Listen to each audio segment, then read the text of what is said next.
Sur 40 admis, 40 votants, le dit budgétaire de la province du Haut-Katanga, exercice 2025, s'élève à 1716 milliards de francs congolais. Bonjour mesdames, bonjour messieurs et bienvenue dans Débrief Éco, votre émission économique qui a le réel plaisir de recevoir Jancy Oumba, analyste économiste. Avec lui, il sera bien évidemment question d'analyser ses budgets et ses priorités. Jancy, merci d'accepter notre invitation et bonjour. Merci beaucoup, monsieur Jean-Luc Tchani. Voilà, puisqu'il s'agit des l'édits budgétaires, tout d'abord, les concepts édits budgétaires fait allusion à quoi? Lorsqu'on parle de l'édit budgétaire, le projet de budget, est-ce qu'il y a une différence d'après vous? Ok. Économiquement parlant, il y a une différence par le fait que quand on parle d'un édit budgétaire, là on voit un acte qui prévoit les charges. Donc, c'est un acte par lequel on a prévu les charges et les ressources par l'Assemblée provinciale pour un exercice budgétaire qui serait affecté ou qui serait mis en exécution pour cet exercice budgétaire. Parlant de l'édit budgétaire, c'est une décision et un accord uniquement pour l'Assemblée provinciale. Mais quand on parle d'un projet budgétaire, c'est juste un plan détaillé qui détermine les montants, l'affectation et aussi la date de chaque niveau d'exécution de certains projets qu'on a eu à envisager au départ. Donc, on se fixe juste des priorités et les dates d'exécution de chacun des projets ou de chaque partie pour finir avec le montant qu'il faut affecter pour chaque dépense. Donc, brièvement, l'édit, quand on parle de l'édit budgétaire, on voit l'Assemblée provinciale. C'est comme un projet budgétaire de l'Assemblée provinciale, et à la seule différence que les projets lui-même, les projets budgétaires, il est pour tout homme, pour toute entreprise, comme on peut toutefois avoir aussi des budgets affectés ou budget annuel pour telle année ou telle autre. Alors pour des téléspectateurs qui ne sont pas du domaine, un exemple peut-être pour différencier l'édit au projet budgétaire. Allez-y. Voilà. Pour un exemple plus pratique, on peut admettre que je suis chez moi. Je me dis que pour l'année 2025, je vais affecter 4 000 $. Ces 4 000 $, je vais me faire, mettons, un champ ou peut-être, oui, je vais me faire un champ. Ces champs-là, me cultiver, si c'est 2 hectares de maïs ou 3 hectares, si je me fixe un tel projet et que j'affecte déjà, je me dis, il faut que je cherche les machines, les tracteurs pour cultiver, labourer. Je dois me chercher la semence et les gens qui vont travailler à la semaille.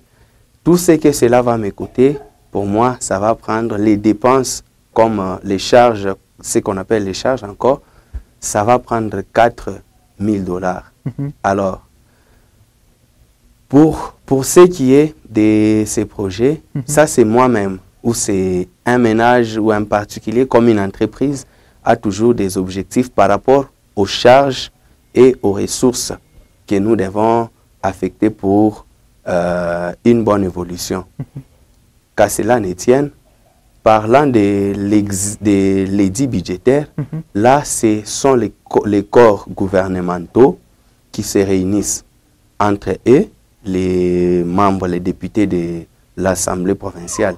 Ils se réunissent entre eux pour voter un budget qui sera mis à l'exécution pour l'année 2025. Maintenant, en parlant de l'édit, donc c'est un acte où ils ont prévu et ils ont autorisé qu'un tel montant soit affecté ou soit puisse sortir de la caisse qui serait affecté pour des projets bien élaborés, oui, qui seraient mis en exécution pour une période donnée.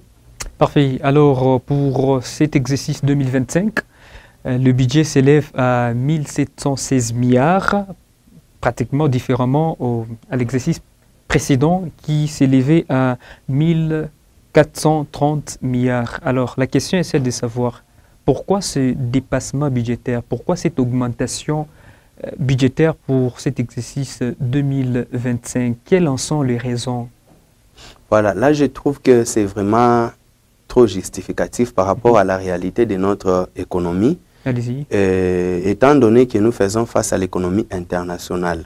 Donc, avoir d'abord que notre monnaie ne cesse de perdre la valeur et nous faisons aussi ces défis. Chaque fois, nous courons vers l'extérieur pour importer les biens et services.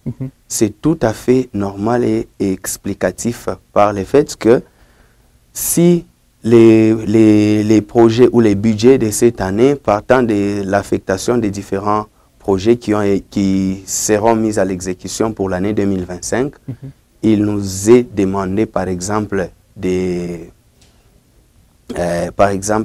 mettre, ou soit de faire les champs, de voir les domaines agricoles, construire des routes et consorts.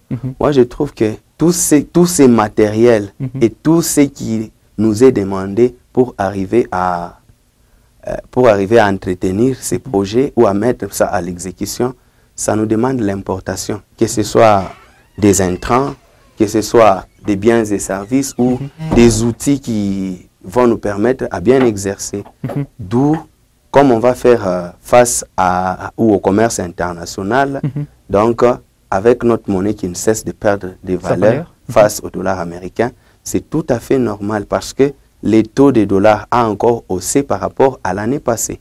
Je pense que c'est presque dans la même marge s'il faut bien suivre en détail les montants du budget par rapport à l'année 2024 comme dans l'année 2025. Et alors, vous êtes pour de ces dépassements budgétaires d'après vous? Exactement pour, parce que nous visons l'amélioration et cette amélioration, selon ça demande beaucoup d'argent. Oui, ça demande beaucoup d'argent. Et quant à nous maintenant, bien que nous l'admettons, de voir à la fin de l'année les niveaux d'exécution avec tout cet argent qui sera affecté à ces projets que l'on va nous présenter dans ces budgets. Et là, on va maintenant faire les appréciations ou critiquer les niveaux. C'est par rapport au niveau d'exécution que nous allons maintenant critiquer ou apprécier ce qui va se passer. Alors, au niveau provincial, en province, nous avons deux sources d'entrée. Alors, comment est-ce que le gouvernement provincial fera pour mobiliser les recettes? Ou est-ce que c'est possible de mobiliser les recettes pour atteindre ces budgets qui sera au service de la province, M. Jancy? Est-ce que c'est possible d'après vous? C'est vraiment possible par rapport à la réalité économique. Vous savez, les gouvernements congolais, ou tout comme la province du Haut-Katanga, et on peut dire notre province est la plus riche en termes de... Faites allusion à quoi? En termes de production de tout ce que nous fournissons, même dans l'économie nationale. Donc c'est la province la plus riche par rapport aux redevances, même au niveau national. Donc, nous produisons beaucoup, nous offrons beaucoup. Il y a toujours une grande marge. D'autre part, on appelle même ça la province poumon du pays. Autrefois, quand il s'agissait du Grand Katanga, on parlait de la province poumon. Or, si nous voyons même, à l'époque, on pouvait parler du Grand Katanga, voyant les 4 provinces, mais les deux qui sont beaucoup plus en exercice et qui affectent beaucoup les Grands Katanga, c'est la province de Lualaba et du Haut-Katanga. Donc, au Katanga, nous avons les miniers, nous avons beaucoup d'activités qui se font et qui s'exécutent de partout. C'est par rapport à tout ce qui se passe, à la réalité ou aux activités économiques qui se passent dans notre province, que l'on peut toutefois réaliser.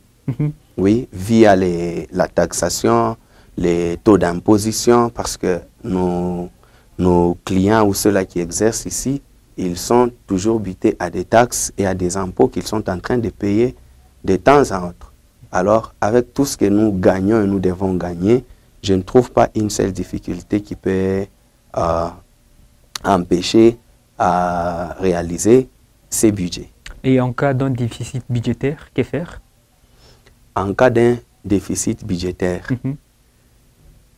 en fait, ce n'est pas pour rien qu'on élabore les projets budget, d'ailleurs, puisque avec les projets budgétaires, on tient compte de l'exécution de chaque tâche du montant affecté. Il s'avère que dans la plupart des cas, quand on élabore un projet budgétaire, bien sûr, on parvient toujours à les réaliser, je pense, à 80% ou 90%. Dans la plupart des cas, quand il y a un projet, donc, on tient à les réaliser. Je ne pense pas qu'il peut y avoir déficit, d'ailleurs, parce que ça a été voté et ils savent pourquoi ils ont voté, ils ont la réalité de la province, des entrées comme des dépenses aussi de la province. Parfait. Lors de son discours, le numéro 1 de la province du Haut-Katanga, le gouverneur Jacques Kabula Katui, a présenté quelques priorités phares pour l'exercice 2025. Entre autres, nous avons le secteur agricole, l'infra, la construction de routes, mais également aussi l'investissement. Tout d'abord, le secteur agricole. Pourquoi est-ce que le secteur agricole est l'une des priorités pour l'exercice 2025? Ok. Le secteur agricole serait toujours une priorité pour notre province comme notre pays, vu qu'économiquement parlant, nous avons les problèmes d'ordre nécessitaire. Quand on parle des problèmes d'ordre nécessitaire, on voit les manger, les besoins primaires. C'est avec les services, les secteurs plutôt agricoles que nous pouvons y parvenir. Vous pouvez vous imaginer, chaque fois, dans la plupart des cas, et ce qui est bizarre, j'ai même appris, même dans la province du Haut-Katanga, non, plutôt dans la province du Haut-Lomami, on est en train d'importer la farine venant de la Zambie. Vous pouvez vous imaginer si nous de Haut-Katanga, Lualaba et les autres, nous sommes importateurs de la farine, de tout ce qu'il y a comme bien de première nécessité, nous les importons. L'argent avec lequel nous consommons, nous dépensons pour s'enquérir ces produits sur les marchés des biens et services, comme sur les marchés internationaux. Cet argent-là, une fois que nous avons maîtrisé les secteurs agricoles et que nous arrivons à les produire dans notre pays, étant donné que quand ces produits arrivent ici, il y a toujours, il y a d'abord les taux d'imposition, il y a les coûts de transport, différents frais que les gens payent pour déclarer la marchandise et consorts. Mais si le produit est fait ici localement, je pense que ça sera à moindre coût. À moindre coût. Et comme ça sera à moindre coût, ça va essayer de résoudre d'abord les problèmes de famine dans notre province, ce qui va nous permettre maintenant à passer du première étape. Donc, de la première étape où nous sommes en train de chercher quoi manger, quoi boire.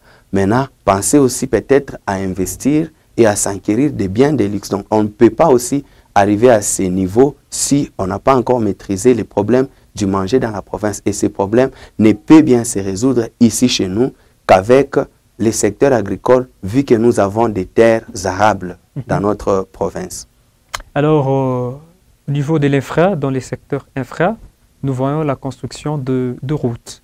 150 km de routes, et bien sûr, c'est le projet depuis 2023-2024 et ces projets continuent jusqu'en 2025. Pourquoi la construction de routes?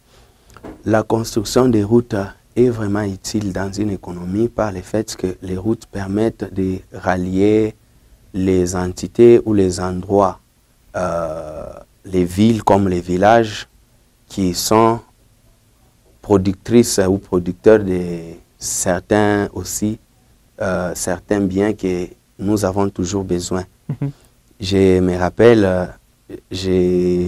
rappelle chaque fois quand j'essaye de revoir la réalité de nos routes ici, les infrastructures routières posent sérieusement des problèmes. Dans notre province ici, il y a des coins où on nous fait des champs qui sont vraiment consistants, où on nous produit les maïs, on nous produit les maniocs, mais cela ne nous parvient pas dans des grandes villes où il y a des grands consommateurs, juste par manque de routes. Et nous avons eu à échanger avec les gens qui sont dans différents coins, et d'ailleurs on me parle que c'est le cas du côté de la province du Olomami. Il y a beaucoup de choses qui se passent là-bas, il y a beaucoup de champs, de grands agriculteurs, on fait vraiment des productions qui impressionnent même parfois. Mais malheureusement, cela finit par pourrir. Ça pourrit à cause de quoi? De manque de routes. On ne sait pas libérer les produits récoltés pour l'amener sur les marchés. Et eux-mêmes, quelquefois, ils sont découragés parce qu'ils sont devenus perdants de leur production. Donc, ils font des champs pour perdre au lieu de gagner. Et si la possibilité de route serait peut-être, s'il y a lieu d'améliorer les infrastructures routières, ça va permettre à ceux ceux-là qui font les champs, même dans les coins les plus reculés, peuvent arriver à évacuer facilement les biens qui seraient récoltés comme produits champêtres. Et on peut associer aussi la construction d'un aéroport international en province. Alors, vous pensez qu'avec cette construction de l'aéroport international en province, ça peut permettre à ce que la province puisse se connecter à d'autres régions? Oui, vu que le développement ne se fait pas quand on est renfermé, le développement se fait aussi avec les visiteurs, les étrangers, ces mouvements-là de déplacement des différentes catégories de personnes. C'est aussi un atout qui va permettre encore à booster les activités dans notre province. L'investissement, d'après vous, est-ce qu'il est important d'investir? Est-ce que l'investissement peut aussi permettre à ce que la province puisse se développer, d'après vous, sur le plan économique et dans d'autres domaines? Exactement, l'investissement est vraiment aussi capital parce que sans investissement, il n'y a pas de production locale. Et comment vous justifiez cela? Et quand nous parlons de la production locale, donc on voit des gens qui ont investi dans différents domaines, ce qui peut nous permettre aussi à bénéficier de l'emploi. Les uns bénéficient de l'emploi, les autres bénéficient de la consommation des biens et services, des salaires et consorts. Donc, au cœur même de tout ce qu'on a parlé, quand on parle même du champ, c'est un investissement.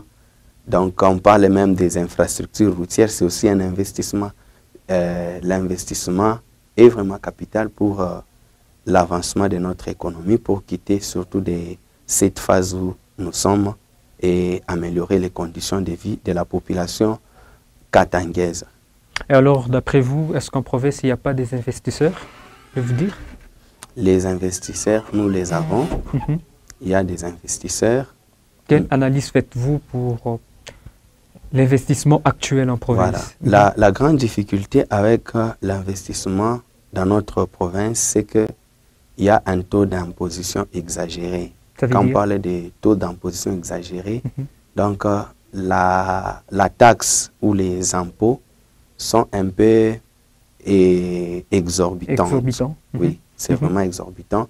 Ce qui ne nous permet pas à rester vraiment dans l'investissement.